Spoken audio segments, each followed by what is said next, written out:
To PNB mind power channel to किस new life.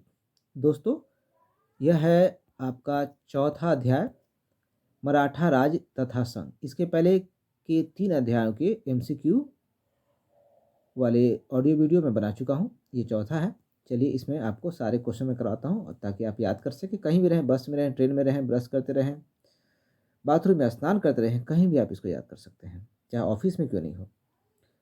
पहला प्रश्न देखते हैं, मराठों में किसका साम्राज्य सबसे बड़ा था? तो मराठों में सबसे बड़ा साम्राज्य था बालाजी बाजीराव का। पहले पेशवा हो गए बालाजी विश्वनाथ, उसके बाद होंगे पेशवा बाजीराव प्रथम, और ये आपका बालाजी बाजीराव तीसरे थे।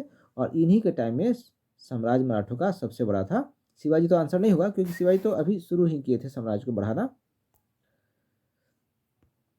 दूसरे प्रश्न की तरफ चला जाए, किस मुगल सूबेदार ने दक्षिण में शिवाजी को पराजित किया? तो इसका उत्तर है राजा जयसिंह। राजा जयसिंह जो हिंदू भले ही थे, लेकिन मुगलों के अधीन सूबेदार थे दक्षिण के, और इन्होंने ही पराजित किया था। और पराजित जब किया तो एक संधि हुई, और संधि का नाम था पुरंदर की संधि 1665 में। और ये पहली संधि थी। पुरंदर की संधि एक और हुई है, मैं बताऊंगा आगे। तो ये पहली संधि हुई थी 1665 में, और ये जयसिंह ने जब पराजित कर दिया था शिवाजी को, तब हुई थी। अब ये तीसरा देखिए, हाँ, तो दूसरा का उत्तर तो ये हो गया राजा जयसिंह। और तीसरा का है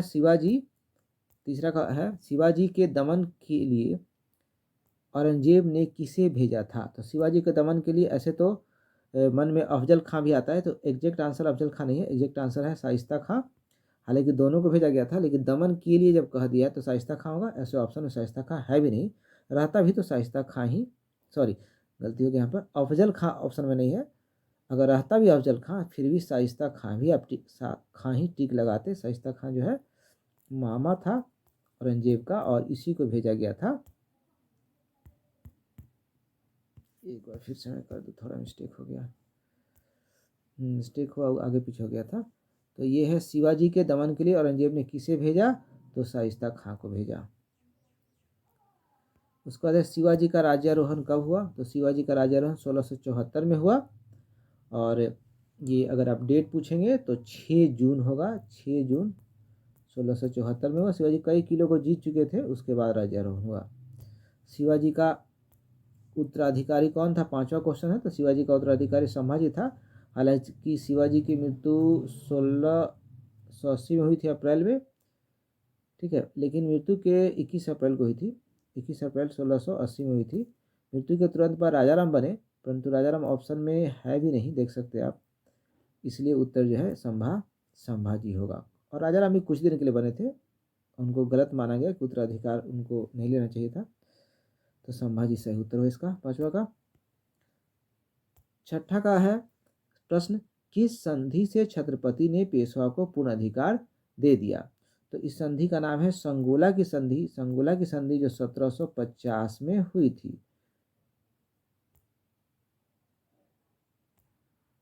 संगोला की संधि 1750 में हुई थी।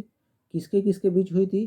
तो ये आपको बालाजी बाजीराव और राजाराम द्वितीय के बीच हुई थी संगोला की संधि। तो छठा का उत्तर हो गया, किस संधि से छत्रपति ने पेशवा को पूर्ण अधिकार दे दिया? तो संगोला की संधि से दे दिया।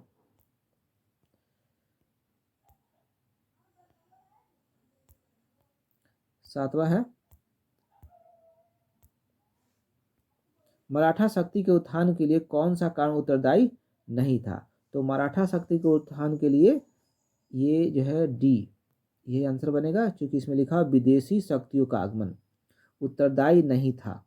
तो महाराष्ट्र की भौगोलिक स्थिति तो उत्तरदायी थी ही, शिवाजी की सैन्य कुशलता उस उत्तरदायी थी ही, धार्मिक कारण तो उत्तरदायी था ही। तो ये तीनों उत्तरदायी था, और ये नहीं था उत्तरदायी उनके उत्थान में, तो वो विदेशी शक्तियों का आगमन। सही बात है, विदेशी शक्तियों का आगमन से कैसे उत्थान हो जाएगा? हो सकता है, बट इनका नहीं हुआ था। 8वां में है, पानीपत के तृतीय युद्ध में किस शक्ति का उदय हुआ? पानीपत के तृतीय युद्ध में किस शक्ति का उदय हुआ? क्योंकि पानीपत के तृतीय युद्ध से मराठों को काफ़ी क्षति पहुंची, और जब मराठा कमज़ोर होंगे तो निश्चित रूप से फायदा किसको होगा? अंग्रेजों को होगा। तो 8वां का जो उत्तर होगा वो सी होगा। पानीपत के तृतीय युद्ध में किस शक्ति का उदय हुआ? तो अंग्रेजी शक्ति का उदय हुआ, सी। 9 का है, 9 का उत्तर जो है आपको डी हो जाएगा। 9 में क्वेश्चन क्या है, शिवाजी का प्रशासन कैसा था? तो शिवाजी का प्रशासन निरंकुश राजतंत्र था। अगला प्रश्न है 10वां नंबर प्रश्न है, प्रथम आंग्ल मराठा युद्ध की समाप्ति हुई किस संधि से? चूंकि ऑप्शन में सभी संधि लिखा हुआ है, तो प्रथम आंग्ल मराठा युद्ध की जो समाप्ति हुई थी ये आपको 1782 की संधि थी, सालवाई की संधि। सालवाई देखिए ऑप्शन नंबर सी में है, सालवाई की संधि हुई थी। और माना जाता है कि 1782 की जो संधि हुई थी उसे 20 साल तक शांति बनी रही। अंग्रेजों के लिए शांति तो 20 साल हो ही गई थी, 20 साल के लिए हो ही गई थी। तो ये 10वां का जो प्रश्न है, प्रथम आंग्ल मराठा युद्ध की समाप्ति किस संधि से हुई? तो इसका उत्तर है सालवाई की संधि, सी। 11 पे चलते हैं, शिवाजी की मृत्यु तथा राज्याभिषेक कहाँ हुआ? दोनों ही एक ही जगह हुआ था और उस जगह का नाम था रायगढ़। ये सब लोग जानते हैं। इसका उत्तर हो गया रायगढ़, ए। चौथ क्या था? तो चौथ और चाहेसर देशमुखी दोनों ही कर ही था और दोनों ही पड़ोसी राज्यों से लिए जाते थे। चौथ को याद रखेंगे इस रूप में कि शिवाजी के तरफ से आक्रमण नहीं हो, मराठों लोग आक्रमण पड़ोसी राज्यों पर नहीं करें, इससे बचना है तो चौथ दीजिए। ठीक है, तो ये जो है क्या था, एक प्रकार का कर था। इस तरह से जिसका जो उत्तर हो जाएगा ये है, चौथ क्या था? तो मराठों द्वारा लिया जाने वाला कर था। उसके बाद भोसले कहाँ के शासक थे? तो भोसले नागपुर के शासक थे। पता ही होगा कि आपको मराठा शक्ति जो है अलग अलग विभक्त हो गई थी, अलग अलग भागों में। अगला प्रश्न की तरफ चलते हैं, वरगीर कौन थे? ये प्रश्न है आपको 14 नंबर, वरगीर कौन थे? देखिए दोस्तों, दो तरह के घुड़सवार सेनाएं थी, एक का नाम था वरगीर और एक का नाम था सीलेदार। तो यहाँ था कि बरगीर कौन थे? तो बरगीर मराठा घुड़सवार थे, यानी कि घुड़सवार सैनिक थे, अश्वरोही सेना के भाग थे वरगीर और सीलेदार। तो यहाँ सिर्फ बरगीर पूछा है, तो ये हो गया मराठा घुड़सवार, ए डी आंसर हो जाएगा। अब है आपका 15 नंबर क्वेश्चन। 15 का है कि मराठा राजाओं ने, ऑप्शन पूरा पढ़ना पड़ेगा इसमें। ए में है मुसलमानों के साथ कभी संधि नहीं की, हमेशा आपस में लड़ाई की, अंग्रेजों के साथ कभी सहायक संधि नहीं की, और अगला है कि हमेशा हिंदू राजाओं का समर्थन किया। तो 15 का है आंसर बी होगा, 15 का बी होगा। इसमें क्या है बी में? हमेशा आपस में लड़ाई की। मराठा राजाओं ने क्या किया? हमेशा आपस में लड़ाई की। ये हमेशा के लिए सही है, क्योंकि मुगलों से कभी संधि नहीं की, बिल्कुल गलत बात है, कई संधि हुआ है। ठीक है, अभी पुरंदर की संधि जो है मुगल सूबेदार ही किया था, जस्ट बताया था ऊपर में। अंग्रेजों के साथ कभी सहायक संधि नहीं की, बिल्कुल की है सहायक संधि। अंतिम संधि जो किया था होलकर किया था। और हमेशा हिंदू राजाओं का समर्थन किया, लेकिन मुसलमान को भी समर्थन करना पड़ा। चलिए, तो उत्तर जो है 15 का बी हो गया। मराठा राजाओं ने क्या किया? तो हमेशा आपस में लड़ाई की। ठीक है, अगला प्रश्न है 16 नंबर, शिवाजी ने क्या किया? तो इसमें जो जो उत्तर दिया हुआ उस हिसाब से आपका जो भी ऑप्शन दे उसके हिसाब से होगा उत्तर। जागीर प्रथा का अंत किया, क्योंकि बाकी अगर आप देखेंगे जमींदारों के द्वारा भू राजस्व संग्रह किया तो गलत है, अपनी सेना में यूरोपियों की नियुक्ति की गलत है, पुर्तगालियों से कोई संबंध नहीं रखा गलत है। ऐसे में आपका 16 का जो है सिर्फ ए सही हो जाएगा। जागीर प्रथा का अंत किया किसने? शिवाजी ने। 17 का देखिए, ग्रांट डफ, 17 का है ग्रांट डफ ने, ग्रांट डफ जो है किसका इतिहास लिखा है? तो ये ग्रांट डफ ने मराठाओं का इतिहास लिखा है। इनका नाम था जेम्स ग्रांट डफ। ये ब्रिटिश सैनिक भी थे और इतिहासकार भी थे, और इन्होंने ही मराठाओं का इतिहास लिखा। तो बी ऑप्शन सही है 17 के लिए, बी। मराठाओं का इतिहास किसने लिखा? किसने लिखा? जेम्स ग्रांट डफ ने लिखा। 18 नंबर पर आते हैं। अगला क्वेश्चन 18 है, मराठाओं की स्वतंत्रता के युद्ध का नेतृत्व किसने किया था? मराठाओं की स्वतंत्रता का नेतृत्व किसने किया था? तो इसमें यहाँ उत्तर होगा ताराबाई ने किया था। अगला प्रश्न है, अफजल खां जिन्हें शिवाजी ने मारा, अफजल खां जिसको शिवाजी ने मारा था, किस राज्य का अधिकारी था? तो अफजल खां जो था ये आपको बीजापुर, बी नंबर होगा, बी से बीजापुर का राजाधिकारी थे। यहाँ बी ऑप्शन में है, ऐसा नहीं कि। तो अफजल खां ने शिवाजी को मारा था, सॉरी, अफजल खां जिसको शिवाजी ने मारा था, तो अफजल खां कहाँ का राजाधिकारी था, तो बीजापुर का था। 20 नंबर क्वेश्चन में है, पुरंदर की संधि किससे संबंधित है? पुरंदर की संधि किससे संबंधित? पुरंदर की संधि का संबंध में आंसर होगा आपका बी, आंसर होगा आंग्ल मराठा। मैंने आपको बताया था 20 नंबर क्वेश्चन में पुरंदर की संधि किस संबंधित थी, तो आंग्ल मराठा। यहाँ क्वेश्चन में 20 है, तो मैंने बताया था 2 संधि हुई थी, एक तो 1665 में हुई थी, पहले वाला जो मैंने बताया था 1665, ये हुआ था आपको जो मुगल सूबेदार था जय सिंह उसके साथ। और अभी जो मैं क्वेश्चन डील कर रहा हूँ यहाँ 16 नंबर,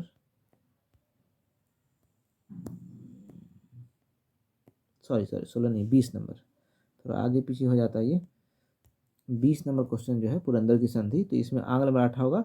ये संधि जो हुई थी 1 मार्च 1776 में हुई थी, कलकत्ता काउंसिल और पूना दरबार के बीच ये संधि हुई थी।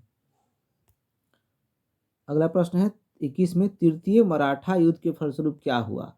तृतीय मराठा युद्ध के फलस्वरूप आपको सी होगा, इसमें पिंडारियों के साथ युद्ध हुआ। हेस्टिंग्स ने क्या किया, पिंडारियों के साथ युद्ध किया था। पिंडारी लोग शिवाजी की तरफ से लड़ते थे। अगला है आपको 22 नंबर में है, शिवाजी को किस मुगल सेनापति ने विवश किया? शिवाजी को किस मुगल सेनापति ने विवश किया? इसका आंसर है जयसिंह ने विवश किया था, क्योंकि हरा दिया था, पुरंदर की संधि भी करवा लिया। 23 में है, शिवाजी के पुत्रों की मृत्यु के पश्चात, शिवाजी के पुत्रों की मृत्यु के पश्चात 1707 तक मराठों का नेतृत्व किसने किया? इसका आंसर है आपका सी होगा, और ये है आंसर ताराबाई। उसके बाद है 24 नंबर क्वेश्चन है, प्रथम मराठा युद्ध का अंत किस संधि से हुआ? 24 नंबर क्वेश्चन है, प्रथम मराठा युद्ध का अंत किस संधि से हुआ? तो इसका आंसर होगा आपको सी, ये 1782 का जो है सालबाई की संधि थी, उससे प्रथम मराठा युद्ध का अंत हुआ था, पहले बता चुका हूँ मैं। उसके 25 में है, 25 में है, तृतीय आंग्ल मराठा युद्ध में किस मराठा शक्ति ने भाग नहीं लिया? तो इसका आंसर आपको डी, यहाँ पर आपको डी है, भोसले। भोसले भाग नहीं लिया था, नागपुर का भोसले। फिर 26 में आते हैं, 26 में है, पेशवा पद प्राप्त करने के लिए किस मराठा ने अंग्रेजों से सहायता मांगी, जिसके फलस्वरूप प्रथम आंग्ल मराठा युद्ध हुआ? तो आप लोग जानते हैं कि इसमें जो सबसे बेकार चरित्र है वो है रघुनाथ राव का, रघुआ भी कहते हैं। वही परेशान रहता था हमेशा कि पेशवा बन जाए, पेशवा बन जाए। और उसने क्या किया था कि बम्बई काउंसिल के साथ सूरत की संधि कर ली थी। फिर बाद में चल के प्रथम आंग्ल मराठा युद्ध उसके कारण हुआ, तो इसलिए आंसर जो है 26 का ये हो जाएगा। क्वेश्चन फिर से पढ़ देता हूँ मैं, पेशवा पद प्राप्त करने के लिए किस मराठा ने अंग्रेजों से सहायता मांगी, जिसके फलस्वरूप प्रथम आंग्ल मराठा युद्ध हुआ? उत्तर है रघुनाथ राव। 27 का वाला प्रश्न देखिए, किस कारण से पेशवा कालीन मराठा प्रशासन दुर्बल हुआ? कारण को जान लीजिए। ए में है जागीर प्रथा का पुनरुत्थान, बी में है चौथ तथा सरदेशमुखी वसूल न करना, सी में निजाम के साथ शत्रुता, और डी में है पुर्तगालियों के साथ दीर्घकालीन नीति। तो 27 का आंसर जो है ये होगा जागीर प्रथा का पुनरुत्थान। जागीर प्रथा को खत्म कर दिए थे कौन? शिवाजी। और इसका पुनरुत्थान हो गया पेशवाकालीन में टाइम में, तो ऐसे में ये द्रोल बना दिया कौन? जागीर प्रथा।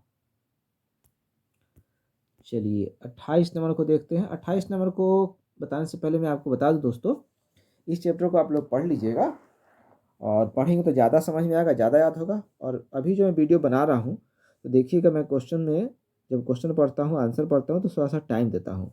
तो वो टाइम आपके लिए है, आप उस दौरान रिकॉल कीजिए कि क्या आंसर हो सकता है। आपने भी तो पढ़ा हो कभी ना कभी ना, और फिर आंसर मन ही में बुदबुदा के बोलिए तो ज़्यादा फायदा होगा। एकाएक हम जल्दी जल्दी बोलेंगे ना आंसर, तो आपका पिछला आंसर अभी कोड इन कोड ही नहीं होगा माइंड में, तब तक अगला आंसर मेरा आ जाएगा।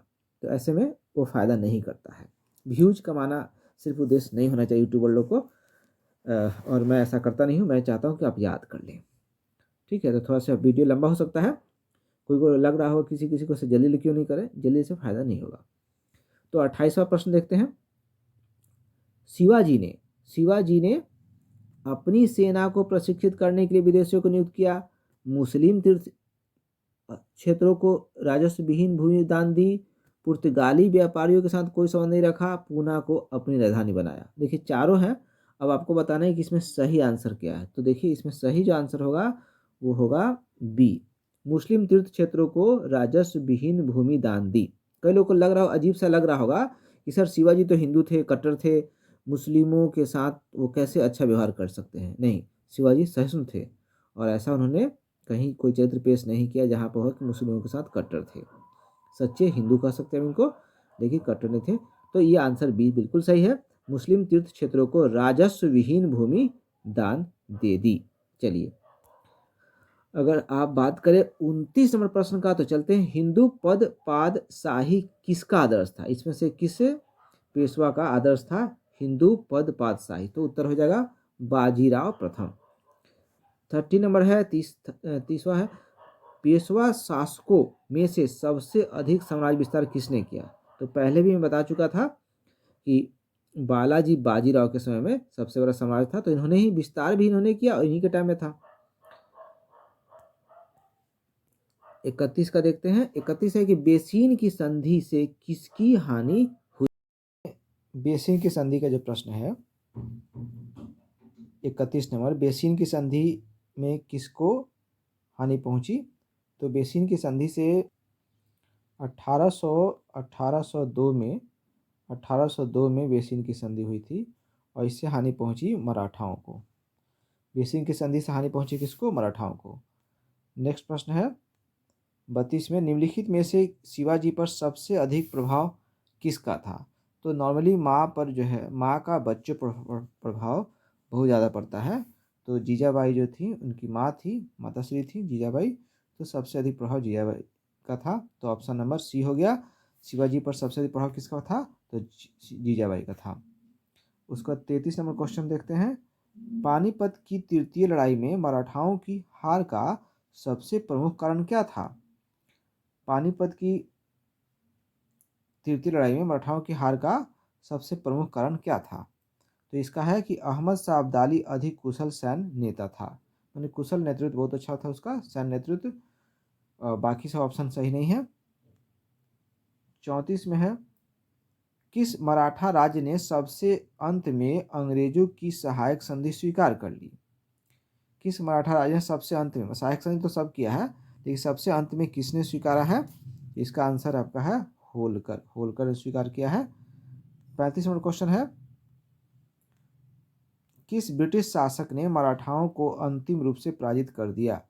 कौन सा ब्रिटिश शासक था जिसने मराठाओं को अंतिम रूप से पराजित कर दिया? इसका आंसर है बी, लॉर्ड हेस्टिंग्स ने। अगला प्रश्न चलते हैं। शिवाजी की पैदल सेना में सबसे नीचे की श्रेणी का अधिकारी कौन था? शिवाजी के पैदल सेना में सबसे नीचे का अधिकारी जो था वो था नायक। 36 का डी हो जाएगा। उसके बाद है 37 में है, अमात्य जो शिवाजी के अष्टप्रधान का एक सदस्य था, निम्नलिखित में से किस एक का अधिकारी था? यानी कि वो कौन सा काम करता था? कौन? अमात्य। अमात्य का काम था आय व्यय का हिसाब रखना। जो अष्टप्रधान समिति थी उसमें यह भी मेंबर था, अमात्य भी, जो आय व्यय का हिसाब करता था। 37 का आंसर हो गया ए हो गया आंसर, आय व्यय का हिसाब करने वाला। फिर 38 नंबर में, शिवाजी द्वारा स्थापित राज्य की आय का मुख्य स्रोत, शिवाजी द्वारा स्थापित राज्य की आय का मुख्य स्रोत क्या था? तो देखिए दोनों ही स्रोत दे दिया है, एक तो चौथ और सरदेशमुखी दे दिया है। इसमें से आपको याद रखना पड़ेगा कि चौथ जो है आपको चूंकि 1/4 हिस्सा मिलता था और सरदेशमुखी तो 1/10 हिस्सा मिलता था, तो बड़ा तो यही हुआ ना। ठीक है, ऐसे ही बाकी से तुलना करेंगे तो जजिया तो लेते नहीं थे, वो जजिया जकात तो लेते नहीं थे, तो चौथ और सरदेशमुखी लेते थे। तो ऐसे में आपको चौथ हो गया आंसर। 38 का उत्तर क्या हो गया? 38 का बी हो गया। अब उसके बाद है 39, 1761 में पानीपत का युद्ध किनके बीच हुआ? 1761 में पानीपत का युद्ध जो है वो अहमद शाह अब्दाली और मराठाओं के बीच हुआ। 40 नंबर क्वेश्चन है, निम्न में से किस संधि के परिणाम स्वरूप मराठे अपनी स्वतंत्रता से सचमुच वंचित हो गए? कौन सी संधि थी जिसके द्वारा इनकी स्वतंत्रता? तो इसका जो आंसर है वसीन की संधि वसीन की संधि से इनकी स्वतंत्रता छिन गई। मतलब वसीन की संधि के परिणामस्वरूप मराठे अपनी स्वतंत्रता से सचमुच वंचित हो गए। उसके बाद है 41 नंबर क्वेश्चन। 41 है कि ताराबाई किसकी पत्नी थी? ताराबाई किसकी पत्नी थी? ताराबाई शिवाजी की पत्नी थी। शिवाजी ने छुरा मारकर किसकी हत्या कर दी? शिवाजी ने छुरा मारकर किसकी हत्या की, बताइए। काफ़ी आसान है। तो ये अफजल खां की हत्या शिवाजी ने कर दी थी। अगला प्रश्न है, डी बोने आर्मी जनरल प्रमुख सेना अध्यक्ष, डी बोने जो थे आर्मी जनरल थे यानी कि सेना के प्रमुख थे। तो इससे संबंधित क्वेश्चन है कि डी बोने आर्मी जनरल था, किसका आर्मी जनरल था ये बताना है आपको। तो ये है आपको महादजी सिंधिया का, महादजी सिंधिया का ये की सेना का ये अध्यक्ष था। 44वां नंबर क्वेश्चन है, पानीपत के तृतीय युद्ध में मराठा सेना का सेनापति कौन था? जो 1761 में पानीपत का युद्ध हुआ, तृतीय युद्ध, उसमें मराठाओं का सेनापति कौन था? क्वेश्चन ये है। तो ये है आपको सदाशिवराव भाऊ। इसमें पानीपत तृतीय युद्ध में बालाजी बाजीराव जो उस समय के सुल्तान ये थे, छत्रपति थे, पेशवा थे, वो नहीं गए थे युद्ध स्थल पर, ठीक है। हालांकि बाद में मर गए, जब खबर वहाँ से आई ना कि 2 मोती विलीन हो गए, ऐसे खबर जो उनको आई, लगा कि भाई मेरा बेटा मर चुका है, तो वो भी शोक में मर गए। तो सेनापति के रूप में किसको भेजा था उन्होंने? बालाजी बाजीराव ने, ये सदाशिव भाव को। तो 44वां नंबर क्वेश्चन है, पानीपत के तृतीय युद्ध में मराठा का सेनापति कौन? तो सदाशिव राव भाऊ। 45 में है, किसी अंग्रेज ने किसके बारे में कहा था मराठाओं का अंतिम बुद्धिमत्तापूर्ण प्रशासन था? कोई ऐसा है, मतलब कोई मर गया तो कौन मर गया? तो नाना फडणवीस मर गए। तब जाके एक अंग्रेज ने, जो कि रेजिडेंट था, उसने इस बात को कहा था। ब्रिटिश रेजिडेंट था कर्नल पामर, ठीक है। तो उसने ही कहा था मराठाओं का अंतिम बुद्धिमत्तापूर्ण प्रशासन नाना फडणवीस ने कहा था, वो चले गए। अगला जो है प्रश्न 46वां है, 46, पानीपत के तृतीय युद्ध में मराठाओं के विरुद्ध अवध के शासक सुजाउद्दौला ने किस कारण अब्दाली को सहयोग दिया? देखिए, सुजाउद्दौला तो इंडियन था, अवध का नवाब था, लेकिन साथ मराठा का नहीं दे करके वो अब्दाली को दे दिया। तो इसके पीछे क्या कारण था भाई? कोई डर था? तो हाँ, डर ही था, वो है अपने साम्राज्य की सुरक्षा के लिए। क्योंकि राष्ट्रीयता की बात उसमें थी ना, सब अपने अपने क्षेत्र बचा रहे थे। तो अवध पर हमला ना हो जाए इस डर से अब्दाली चूंकि मौजूद था, तो अब्दाली के पक्ष में ही सुजाउद्दौला हो गए। तो पहला का ही पहला उत्तर बनेगा, ये उत्तर बनेगा अपने साम्राज्य की सुरक्षा के लिए। 47वां प्रश्न है, पानीपत के तृतीय युद्ध में कौन मुस्लिम सेनानी मराठाओं की ओर से युद्ध में मारा गया? हालांकि मराठाओं की तरफ से था, लेकिन मुस्लिम था वो। तो कौन मारा गया? तो इसका उत्तर बहुत फेमस है, बचपन से पढ़ेंगे आप लोग, इब्राहिम गारदी। ये तोपची था ये, और यह निजाम के यहाँ रह के प्रशिक्षण पाया था तोप के मामले में। तो ये मराठा सेना में था और ये मारा गया। इब्राहिम गारदी, काफ़ी इसने अपनी भक्ति निभाई। 48वां प्रश्न देखते हैं, शिवाजी ने शाइस्ता खां को हराया था? शिवाजी ने शाइस्ता खां को कब हराया था? तो ये जो है, शिवाजी ने शाइस्ता खां को हराया था 1663 ईस्वी में। नेक्स्ट प्रश्न है, मुगल सम्राट से भेंट करने के लिए शिवाजी निम्न में से किस स्थान पर गए थे? तो मुगल सम्राट से भेंट करने शिवाजी जो है आगरा गए थे। चलिए, 50वां क्वेश्चन है, पढ़ना पड़ेगा पूरा। अष्टप्रधान के बारे में कौन सा कथन सत्य है? सत्य कथन ढूंढना है। ये कई कथन है। एक तो है कि शिवाजी सदैव अष्ट प्रधान के संयुक्त निर्णयों को मानता था। पंडित तथा न्यायाधीश भी सैन्य संचालन के लिए बाध्य थे। शिवाजी सेनापति सेना का सर्वोच्च सेनानायक था। पेशवा सर्वाधिक महत्वपूर्ण मंत्री था, किंतु अन्य उसके अंतर्गत नहीं थे। तो देखिए, इसमें जितने भी प्रश्न हैं, जितने स्टेटमेंट दिए गए उनको हम एक एक करके देखते हैं। इसमें जो उत्तर होगा, सबसे पहली बात जान लीजिए कि 3 नंबर पर हम देखते हैं, ये तीसरा देख लीजिए आप, सेनापति सेना का सर्वोच्च नायक था। तो ये तो सही है। तो तीसरा तो किसमें है भाई? इसमें भी है, इसमें भी है, इसमें भी है। तो ये तो गया, पहला तो गया। फिर है, पंडित तथा न्यायाधीश भी सैन्य संचालन के लिए बाध्य थे? नहीं, पंडित और न्यायाधीश को छोड़कर बाकी जितने भी सचिव थे वो सब सैन्य संचालन के लिए बाध्य थे, लेकिन पंडित और न्यायाधीश इससे मुक्त थे। इसे दूसरा सत्य नहीं हो सकता है, तो दूसरा जिसमें जिसमें वो सही नहीं होगा। तो इसमें भी दूसरा है तो सही नहीं होगा, गलत। इसमें भी दूसरा है तो सही नहीं होगा, गलत हो गया। तो बच गया आपको सिर्फ सी। ठीक है, तो सी का मतलब क्या? सी का मतलब आइए बताता हूँ क्या हो गया 50 में।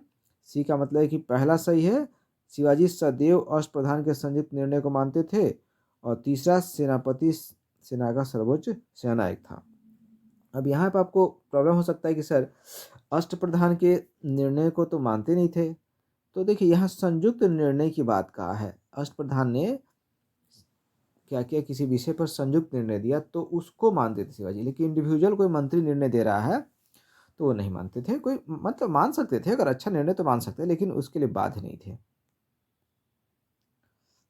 51 का है, शिवाजी सरदेशमुखी वसूल करते थे। तो कितना वसूल करते थे? तो सरदेशमुखी जो है मैंने कुछ देर पहले ही बताया था कि 1/10 की दर से। चौथ था 1/4, लेकिन सरदेशमुखी 1/10। 52 में मराठों के अभ्युत्थान में निम्नलिखित में से कौन सा सहायक कारक नहीं था? उत्थान में सहायता कौन नहीं किया था? तो 52 का आंसर आपका सी है। ये है काफ़ी आसान है, मुगल राजधानी से दूरी। राजधानी से दूरी था, इसके लिए सहायक बनेगा ऐसा कुछ नहीं है। हाँ, सामाजिक धार्मिक विशेषताएं थी, इसके लिए सहायक हुआ। महाराष्ट्र में सामाजिक धार्मिक चेतना है, इसके लिए सहायक हुआ। कुतुबशाही वंश से प्राप्त अनुदान सहायक हुआ। लेकिन राजधानी से दूरी ये सहायक नहीं था, इसलिए नहीं ही पूछा गया, इसलिए रिक्वायर्ड आंसर सी को ही लगाएंगे। इस प्रकार से 52 का जो आंसर हो गया आपका सी हो गया, यानी कि मुगल राजधानी से दूरी ये सहायक कार्य नहीं था मराठाओं के उत्थान में। 53 की बात करें हम लोग, 1775 ईस्वी में मराठाओं और अंग्रेजों के बीच समझौते के अनुसार कौन पेशवा बना? देखिए 1775 का संधि तो भेदभावपूर्ण हुआ ही था और मुंबई काउंसिल ने कर लिया बिना कलकत्ता काउंसिल से पूछे हुए, तो राघोवा ने ही किया था। तो ऐसी स्थिति में कौन बनेगा? रघुनाथ राव राघोवा ही ऐसी स्थिति में पेशवा बनता। नहीं बन पा, अलग बात है, चूंकि बम्बई काउंसिल के समझौते को कलकत्ता काउंसिल नहीं माना, सूरत की संधि के तहत हुई थी। अब आइए 54 में। 54 का प्रश्न है, शिवाजी के शासनकाल में कर वसूलने वाला अधिकारी कौन होता था? तो इसमें है पटेल। पटेल आंसर है। ये जो है शिवाजी के शासन में कर वसूलने अधिकारी था। हालांकि इसको वेतन नहीं मिलता था, जो भू राजस्व वसूलता था उसी में से थोड़ा बहुत ये नियम के अनुसार रख लेता था। ठीक है, उसके बाद है आपका 55 नंबर प्रश्न है। 55 में है, शिवाजी ने मुगलों को अपना 3/4 राज्य किस संधि के द्वारा दे दिया? तो ये जो है संधि, जो सबसे पहले संधि हुई थी आपको पुरंदर की संधि 1665 में, उसी के तहत ही दे दिया था। आपको याद होगा कि 35 में से 23 किले शिवाजी ने दे दिए थे। ठीक है, तो इसका उत्तर जो हो गया शिवाजी ने 55 मुगलों को अपना 3/4 राज्य की संधि के तहत दे दिया। तो 3/4 राज्य पुरंदर की संधि यानी 1665 में जो संधि हुई थी उसके तहत उसने दे दिया। किसने? शिवाजी ने। 56 है, शिवाजी के अंतर्गत परराष्ट्र मामलों का मंत्री कौन था? तो परराष्ट्र मामलों का मंत्री सुमंत था, सुमंत। ठीक है, विदेश मंत्री हो गया। 57 में है, शिवाजी के घुड़सवार सेना में सबसे नीचे की श्रेणी का अधिकारी कौन था? घुड़सवार सेना में सबसे नीचे की अधिकारी पूछ रहा है 57 में। 57 का उत्तर है ए है, हवलदार। उसके बाद है आपका 58 में, शिवाजी की राज व्यवस्था के संबंध में निम्नलिखित में से कौन सा कथन सही नहीं है? यहाँ पर नहीं है, ये ध्यान रखना है, कौन सा सही नहीं है। तो इसमें जो है जमींदारों को अपने हलकों में राजस्व वसूली की अनुमति थी नहीं, ये अनुमति थी ही नहीं, इसलिए बात ये गलत हो गई, तो गलत बात ही चुनना था। बाकी जो चीज़ें हैं सही हैं, जैसे कि काठी से राज्य की पूरी भूमि माप ली जाती थी, सही है। उपज का 1/3 राजस्व का उपज का 30% राज्य का राजस्व था, ये भी सही है। कृषि पैदावार से नगद रूप से चुका सकता था। कृषि पैदावार से नगद रूप से राजस्व चुकाया जा सकता था, ये भी सही है, लेकिन यहाँ पर सही नहीं है ढूंढना, इसलिए डी होगा। शिवाजी के राजस्व व्यवस्था के संबंध में डी, यानी कि जमींदारों को अपने हलकों में राजस्व वसूली की अनुमति थी, ये बात गलत लिखा हुआ नहीं थी। 59 का है, 59 का जो है आपका, निम्न में से कौन सा पहला किला था जिसे शिवाजी ने जीता था? तो शिवाजी ने जो सबसे पहला किला जीता था वो है आपका आंसर यहाँ पर तोरना, तोरना, ठीक है। शिवाजी ने पहला किला जीता था, तोरना किला जीता था, और ये जीता था आपको 1646 में ये किला उन्होंने जीता था। देखिए इसमें एक चीज़ सीखने वाली बात है कि किसी किसी को लगेगा सर तोरना नहीं होगा, सिंहगढ़ होगा, तो सिंहगढ़ होगा, और ये आप जो कह रहे हैं सिंहगढ़ होगा, ये आप बिल्कुल सही कह रहे हैं, सिंहगढ़ ही होगा, बट ऑप्शन में नहीं है, क्योंकि यहाँ लिखा है कि कौन सा पहला किला जिसे शिवाजी ने जीता। अब इसी में से आपको बताना है, तो सिंहगढ़ तो आपको 1643 में ही ये जीत लिए थे, तो उत्तर तो सिंहगढ़ होना चाहिए। और तोरना जो भी मैंने बताया 1646 में जीते थे, तो उसके बाद है, सिंहगढ़ के बाद है। ऑप्शन में सिंहगढ़ नहीं है ना, इसलिए हमने सी को उत्तर बनाया, ठीक है। जब ऑप्शन आएगा बीपीएससी में ई ऑप्शन, तब आपको ध्यान रखना पड़ेगा इसका। चलिए 60 में है, निम्नलिखित में से किस किले में राजा राम मुगलों के घेरे में 8 वर्षों तक रह गए? 8 वर्षों तक मुगलों के किले में रह गए, रहना पड़ा उनको, यह है जिंजी का किला। उसके बाद है आपको 61 नंबर में, 61 में है, निम्नलिखित कथनों पर विचार कीजिए। पहला कथन है, ए में शिवाजी की 8 मंत्रियों की परिषद किसी भी प्रकार से कैबिनेट नहीं थी, और आर में है 8 मंत्री शिवाजी के सचिव की भांति काम करते थे, ठीक है। अब इसमें जो है इसका आंसर जो होगा आप देख लीजिएगा, ऐसे मैं समझा रहा हूँ, डी होगा आंसर। ए और आर दोनों सही है, और आर ए की व्याख्या कर रहा है। देखिए कैसे सही हो गया, क्योंकि यहाँ पर आप देख रहे हैं लिखा है ए में शिवाजी की 8 मंत्रियों की परिषद किसी प्रकार से कैबिनेट नहीं थी, ठीक है, कैबिनेट नहीं थी, फिर मंत्री कर क्या रहे थे, तो मंत्री सचिव की भूमिका में थे। सचिव अभी जो मंत्री होते हैं ना, तो सचिव आईएएस होते हैं, अलग होते हैं, वो काम धाम करते हैं, फाइल वगैरह देखते हैं, निर्णय लेते हैं, मंत्री जी को बताते हैं, तो कार्यालय भूमिका में रहते हैं, इसलिए सचिव की भांति काम करते हैं। इस चीज़ को यानी कि ए को आर ने स्पष्ट कर दिया है, इसलिए डी ही सही है। चलिए आगे चलते हैं।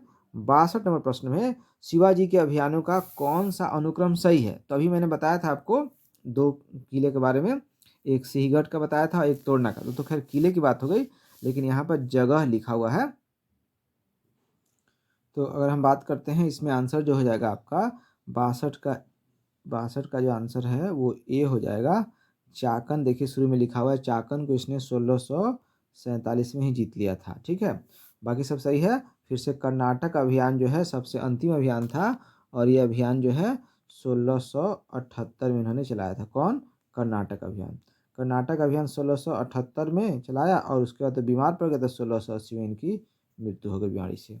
इसलिए ये वाला जो क्रम है, ए नंबर पर जो क्रम है, चाकन, सुपा, सूरत का प्रथम आक्रमण, बीजापुर, कर्नाटक, यही सही है। तो शिवाजी के अभियानों का ये अनुक्रम सही है। आगे चलते हैं 63 में।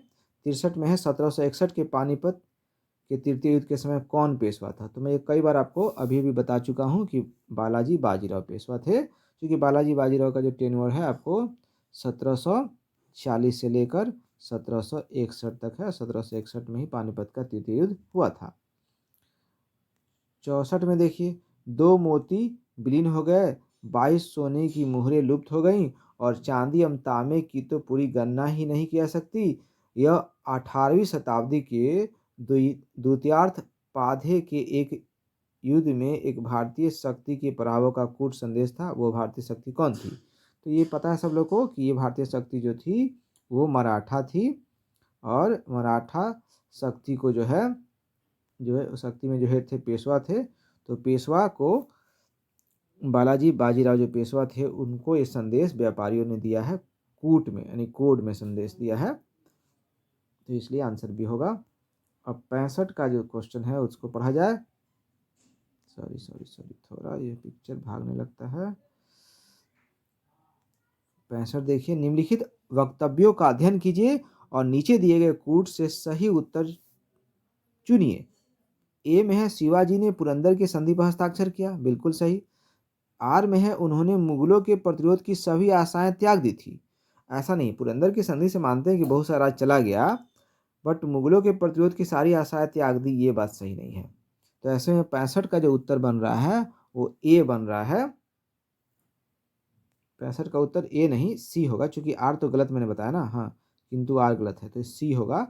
ए सही है, शिवाजी ने पुरंदर की संधि पर हस्ताक्षर किया था, बिल्कुल सही है। और मुगलों के प्रतिरोध की सभी आशाएं त्याग दी थी, ऐसा कुछ नहीं है, वो तो प्रतिरोध करते रहे। तो आर गलत लिखा हुआ और ये सिर्फ सी में ही है। इसलिए इसलिए जो 65 है उसका उत्तर सी होगा। अब आगे चलता हूं मैं। इसमें है 66 में अंग्रेजों ने मराठों के साथ सूरत की संधि पर कब हस्ताक्षर किया। ठीक है, तो ये है आपका है 7 मार्च 1775। सूरत की संधि राघोवा हुआ था और राघोवा के साथ बम्बई काउंसिल किया था। पगा क्या था, 67 में है, पगा क्या था, पगा क्या था बता सकते हैं आप लोग। तो ये है नियमित सेना को पगा कहा जाता था। मराठा शासन में, मराठा सैन्य प्रशासन में जो नियमित सेना थी उसको पगा कहा जाता था। शिवाजी निम्न में से किस किले में पैदा हुए थे। बहुत आसान है, इनके नाम में ही आंसर है। शिवाजी नाम है तो शिवनेर, शिवनेर के किले में शिवाजी जन्म लिए थे। उसके बाद है 69 वाला प्रश्न को देख लिया जाए। 69 में क्या है, निम्न में से शिवाजी के विषय में कौन सा कथन सत्य नहीं है। ध्यान रखना, सत्य नहीं है पूछा गया है। तो 69 का आंसर होगा बी। हिंदवी स्वराज की प्राप्ति के उद्देश्य से शिवाजी आगरा में सम्राट औरंगजेब से मिले थे। नहीं, हिंदवी स्वराज की प्राप्ति के लिए नहीं मिले थे, वो तो मनसब पर बात करना था और भेंट मुलाकात था, शिष्टाचार का था, और अपने बेटे को दिलवाना था जागीर। अब चलिए इसमें पहला ही ऑप्शन पढ़ लिया जाए। पहला ऑप्शन दिया फारसी इतिहासकार खाफी खान ने शिवाजी की धार्मिक नीति की प्रशंसा की है, तो ये सही है। ठीक है, ये सही है। उसके बाद सी, शिवाजी ने अपने पीछे एक अस्थायी साम्राज्य छोड़ा था। हाँ, ये भी सही है। शिवाजी ने व्यापार में वाणिज्य की उपेक्षा की। ठीक है, तो ये कुछ हद तक ये बात सही है। तो इसलिए हम लोग सिर्फ आंसर को, बी आंसर को बनाएंगे। चलिए आगे चलते हैं। 70 जो है अष्टप्रधान समिति का विघटन किसने किया। अष्टप्रधान समिति का विघटन किसने किया, 70 है, इसका आंसर जो है आपको सी है, और ये है आपको संभाजी। ठीक है, एक्चुअली संभाजी को सब लोग छोड़ के चले गए थे, संभाजी अकेले पड़ गए थे, और ऐसे में अष्टप्रधान का कोई मतलब ही नहीं था, तो परिस्थिति बस अष्टप्रधान समिति का विघटन करना पड़ा। तो अष्टप्रधान समिति का विघटन किसने किया, संभाजी, सी आंसर हो जाएगा। 71 में चलते हैं। 71 में मुगलों के विरुद्ध शिवाजी की सफलता के लिए उत्तरदायी कारणों में से निम्न में से कौन नहीं था। यहाँ पर कौन नहीं था, शिवाजी की सफलता के लिए उत्तरदायी कई कारण थे, लेकिन कौन कारण नहीं था। तो ये 71 का आंसर बी है। ठीक है, बाकी तो सब सही है, बी को ही आंसर बनाएंगे क्योंकि नहीं था पूछ रहा है। उत्तरदायी कारक में शिवाजी की उच्चतर सक्षम सैन्य शक्ति उत्तरदायी कारक रहेगी रहेगी। शिवाजी को राजा जयसिंह का समर्थन मिलता था, ये सही रहेगा। तो इसलिए बी, मुगल सेनापतियों में मतभेद था, तो मतभेद के कारण जो है इनका सफलता मिला, ऐसा कुछ नहीं था, और मतभेद था भी नहीं वैसा कुछ। 72 में चलता हूँ मैं। 72 पे प्रश्न है, शिवाजी के जीवन की अंतिम घटना कौन थी। ठीक है, तो देखिए आपको किसी किसी को लगेगा कि शिवाजी का राज्याभिषेक हुआ, ये अंतिम घटना कैसे हो सकती है। नहीं, यही आंसर है, यही आंसर है 1674 ही, क्योंकि मैंने बताया था कि शिवाजी ने पहले ही अपने जीवन की, अपने करियर की कई लड़ाई लड़ ली थी और सफलता प्राप्त की थी, देर से राज्याभिषेक वो करवाए थे। जैसे शाइस्ता खां की बात करें हम लोग, तो शाइस्ता खां का घटना 1663 में हुआ था। ठीक है, अगर हम लोग सूरत की लूट की बात करें तो 1664 में हुआ था। ठीक है, अफजल खां का आक्रमण की बात करें तो 1659 में हुआ था। तो आप देख लीजिए, यहाँ तो 74 लिखा ही हुआ है। तो अगर इनके डेट याद रहेंगे या फिर कहानी याद रहेगा तो पता चल जाएगा कि 1674 बाद में पड़ा, यानी राज्याभिषेक बाद में हुआ, और यही अंतिम घटना है। तो ये प्रश्न कि शिवाजी के जीवन की अंतिम घटना कौन, 1674 का राज्याभिषेक। अब आते हैं 73 में। पुरंदर की युद्ध में शिवाजी ने आत्मसमर्पण किस किले में किया था। पुरंदर के युद्ध में, तो पुरंदर के किले में किया। 74 पर चलते हैं। मराठाओं की समकालीन शक्तियाँ क्यों नाराज थी?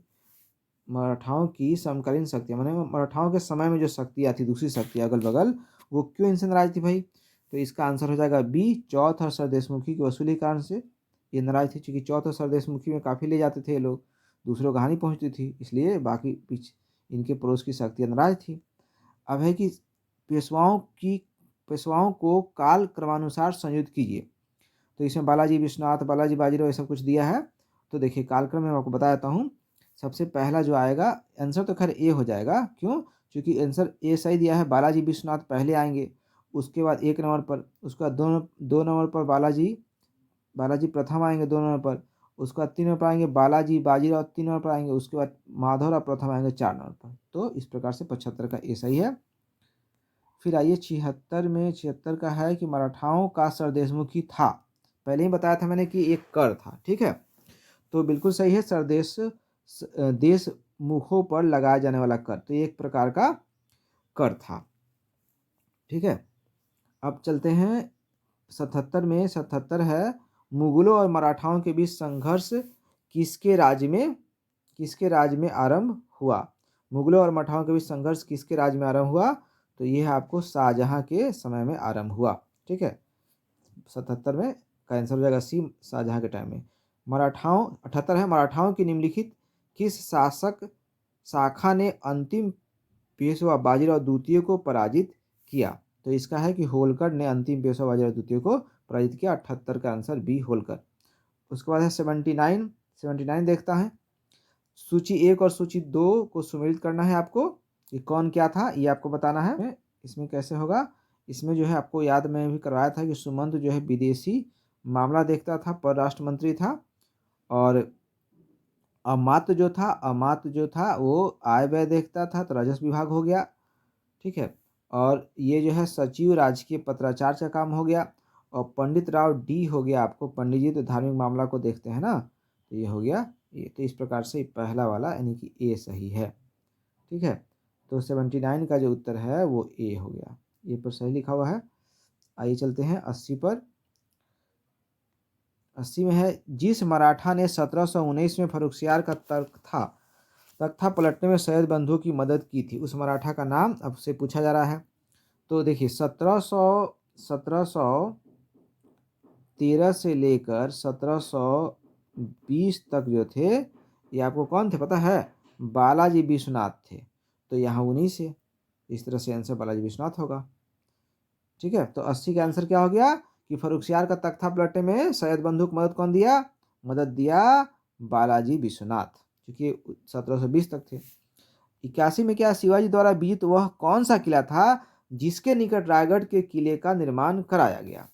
ठीक है, तो ये आंसर होगा तोरण का किला, ठीक है। इसका आंसर मैं फिर से बोल दूं, शिवाजी द्वारा विजित वह कौन सा किला था जिसके निकट रायगढ़ के किले का निर्माण कराया गया? तो इसका आंसर हो गया आपको तोरण। आगे के प्रश्न की तरफ चला जाए, यानी कि 82 पर चलते हैं।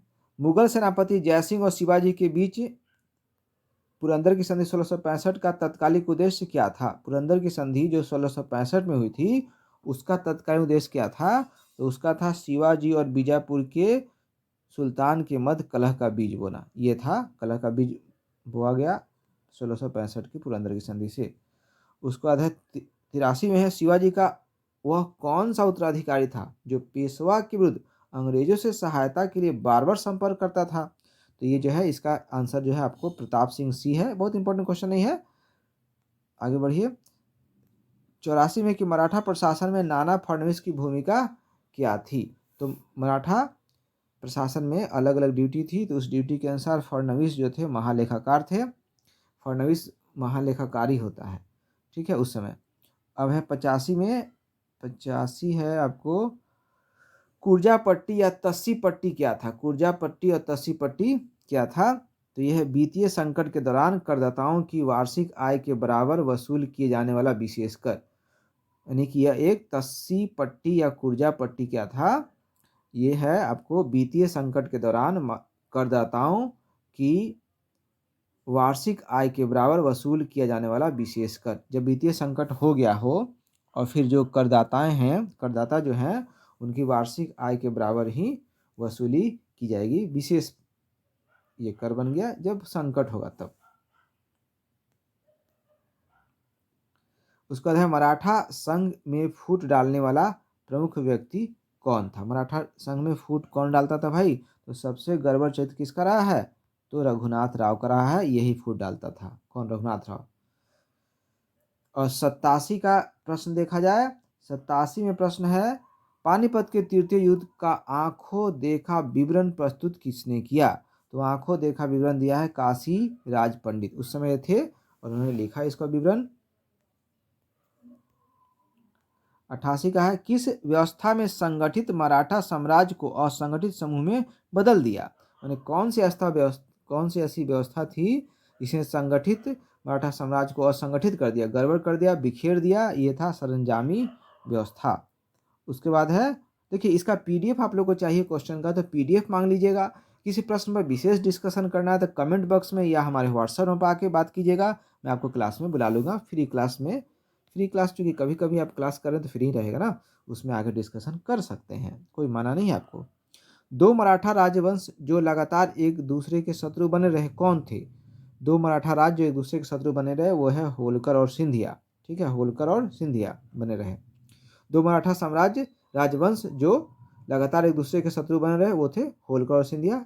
Answer C. चलिए लास्ट प्रश्न है आज का, इस चैप्टर का, वो है शिवाजी और बाजीराव प्रथम के बीच एक उभनिष्ठ विशेष था जिसने युद्धों में उनकी सफलता सुनिश्चित की थी। मतलब ऐसा कोई विशेषता बताइए जो दोनों में था, शिवाजी में भी थे और बाजीराव प्रथम में भी था, और वो विशेषता इतनी अच्छी थी कि उसके लिए युद्ध लोग जीत जाते थे, निश्चित रूप से जीत जाते थे और बड़ा परेशान रहता था मुगल सेना। तो ये था युद्ध छापामार युद्ध पद्धति। ठीक है, तो इस प्रकार से सभी प्रश्नों के उत्तर हो गए और नीचे में सारे उत्तर दिए भी हैं, आप इसका स्क्रीनशॉट ले ही सकते हैं, रख सकते हैं अलग से। पुस्तक तो आप खरीद लेंगे तो अच्छी बात है। मैंने इस वीडियो क्यों बनाया है? ताकि ऑडियो मोड में आप कहीं भी रहें सुन के याद करें। देखिए निगेटिव मार्किंग हो रहा है ना, तो रिपीटेशन मेथड बहुत मदद करेगा और इसमें लिसनिंग एनर्जी सबसे खास पेनिट्रेटिंग इफेक्ट डालती है।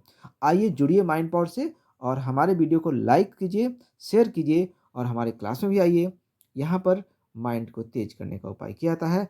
1 महीने का समय बच गया है 68वीं बीपीएससी पीटी के लिए। 68वीं बीपीएससी पीटी निगेटिव मार्किंग के साथ हो रहा है, तो निगेटिव मार्किंग का अनुभव आपको दिलाने वाला हमारा टेस्ट भी चालू हो गया है और क्लास तो चल रहे हैं। अगर आप जॉब में हैं, अगर पेमेंट अच्छा कर सकते हैं तो 25,000 पेमेंट है हमारे गारंटी बैच का। 1 महीने का कोर्स है, 3 घंटा लगातार मेरे सामने हमारे कैमरे के सामने पढ़ना है। कैसे पढ़ना है, क्या पढ़ना है, सब बताया जाएगा और गारंटी सिलेक्शन दिलाया जाएगा। यह 25,000 रुपया आपका मेंस में समायोजित कर दिया जाएगा, गारंटी है, होना ही है, नहीं होने कोई प्रश्न नहीं है। पिछले बार भी हमारे कैंडिडेट का हुआ क्योंकि मैंने कट ऑफ हाई रख करके प्रैक्टिस करवाया था टेस्ट सीरीज में। धन्यवाद दोस्तों, समझदारों का इशारा काफ़ी है, वो आए क्लास में जुड़े, तब उनको मेरी बात समझ में ज़्यादा आएगी। धन्यवाद।